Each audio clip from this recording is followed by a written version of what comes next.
نگہ بلند، سخن دل نواز، جاں پرسوز، یہی رخت صبر میر کارواں کے لیے. High ambition, winsome speech, a passionate soul.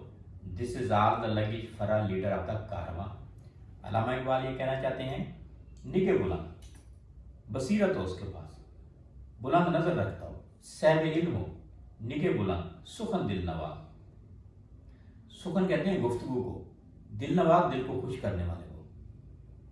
اس کی گفتگو اتنی اچھی ہو کہ دل خوش کرنے والی گفتگو ہو، سخن ہو، بات کرنے کا سلیقہ جانتا ہو، دل پذیر گفتگو ہو، سخن دل نواز، جاں پرسوز، دوسروں کے اندر قوم کا غم رکھتا ہو، دوسروں کے اندر جو ہے دوسروں کے لیے، لوگوں کے لیے، غربا کے لیے، انسانیت کے لیے جو ہے وہ غم رکھتا ہو، جاں پرسوز. یہ رخت سفر میر کارواں کے لیے. کسی بھی کارواں کے امیر کے لیے، کسی بھی سردار کے لیے، کسی بھی بڑے کے لیے جو ہے، کسی بھی لیڈر کے لیے جو ہے، یہ تین چیزیں اس کے پاس ہوں.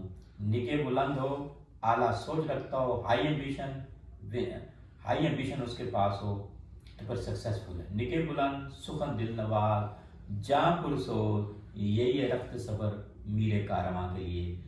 کارواں کے بڑے کے لیے، لیڈر کے لیے، ادارے کے بڑے کے لیے جو ہے، ہیڈ آف ڈپارٹمنٹ کے لیے جو ہے نا، یہ تین چیزیں اس کے پاس ہونی چاہیے. تو پھر وہ کامیاب انسان ہے، پھر وہ سکسیسفل انسان ہے، پھر اس دنیا میں بھی کامیاب ہے، پھر آنے والے وقت میں بھی کامیاب ہے، فیوچر میں بھی کامیاب ہے، اگلے جہان میں بھی کامیاب ہے.